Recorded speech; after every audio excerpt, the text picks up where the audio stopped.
Hi friends, welcome to our channel. This video is sponsored by Eduquest.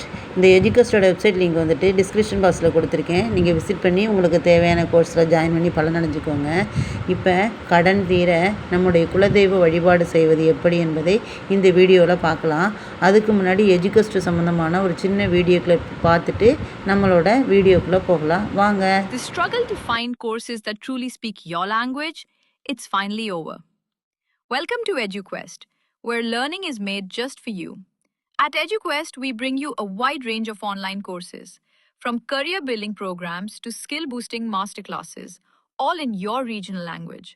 Because we believe language should never be a barrier to success.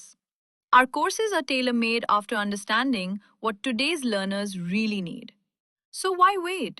Start learning the smarter, simpler way only with EduQuest. Visit eduquest.courses and explore your next course today. And hey, don't miss out on our exciting offers and promotions. தீர்க்க முடியாத கடன் பிரச்சனையில் பாதிக்கப்பட்டு கஷ்டப்படுவார்கள் குலதெய்வ ஆலயத்தில் குலதெய்வத்தை இந்த நாளில் சென்று வழிபட அனைத்து விதமான கடன் பிரச்சனைகளும் தீரும் என்பது ஐதீகம். ஒருவருக்கு ஏற்படக்கூடிய கடன் பிரச்சனையாக இருந்தாலும் உடல் உபாதையாக இருந்தாலும் அது அவர்களின் முன் ஜென்ம கர்ம வினைகளை பொறுத்து ஏற்படுகிறது என்று ஜாதக ரீதியாக கூறப்படுகிறது. பொதுவாக நவக்கிரகங்களால் தான் இந்த கடன் பிரச்சனை என்பது உண்டாகும்.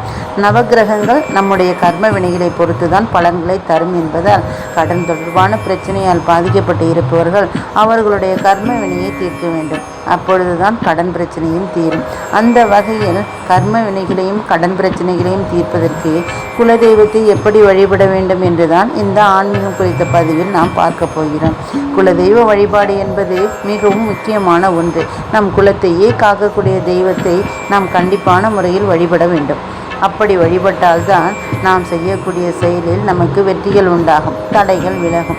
மேலும் குலதெய்வத்தின் அருளோடு முன்னோர்களின் அருளையும் மற்ற பிற தெய்வங்களின் அருளையும் நம்மால் பெற முடியும். அதனால்தான் நம்முடைய முன்னோர்கள் வருடத்திற்கு ஒரு முறையாவது குலதெய்வ வழிபாட்டை மேற்கொள்ள இயலும். குலதெய்வத்தை வழிபடுவதால் நம்முடைய கர்ம வினைகள் தீருமாம். கர்ம வினைகள் தீர்ந்தால் கடன் பிரச்சனையும் தீரும் அல்லவா? அப்படிப்பட்ட கர்ம வினையை தீர்ப்பதற்குரிய ஒரு வழிபாட்டை தான் இப்பொழுது பார்க்க போகிறோம். இந்த குலதெய்வ வழிபாட்டை பௌர்ணமி நாளில் தான் செய்ய வேண்டும். பௌர்ணமி நாளன்று குலதெய்வ ஆலயத்திற்கு சென்று உங்களுடைய குலதெய்வத்திற்கு பாரம்பரிய முறைப்படி எப்படி பூஜை செய்ய வேண்டுமோ அப்படி பூஜை செய்ய வேண்டும். ஒரு சிலருக்கு குலதெய்வத்திற்கு அசைவ படையல் போடும் வழக்கம் உண்டு. ஒரு சில குலதெய்வத்திற்கு சைவ படையல் போடும் வழக்கம் உண்டு. இன்னும் சில குலதெய்வங்களுக்கு சுருட்டு போன்றவற்றை சமர்ப்பணம் செய்ய வேண்டும். இன்னும் சில பெண் தெய்வங்களுக்கு அபிஷேகத்திற்காக பொருட்களையும் புடவையும் வாங்கி சாற்ற வேண்டும். சில குலதெய்வத்திற்கு பொங்கல் வைக்கும் பழக்கம் இருக்கும்.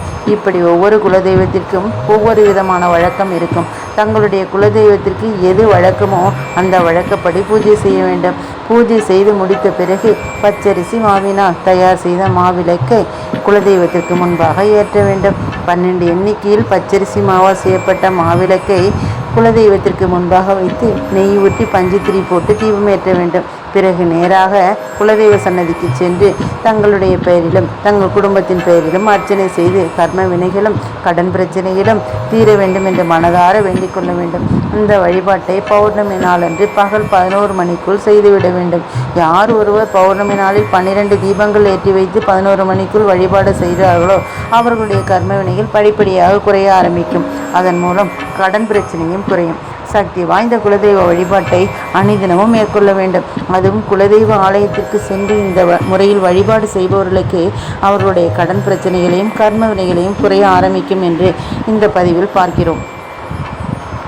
இது போன்ற ஆன்மீக பதிவை பார்ப்பதற்கு நம்முடைய சேனலை சப்ஸ்கிரைப் செய்து பக்கத்தில் உள்ள பெல் ஐக்கானில் ஆல் என்ற பட்டனை ஆப்ஷனை பிரஸ் செய்யவும்.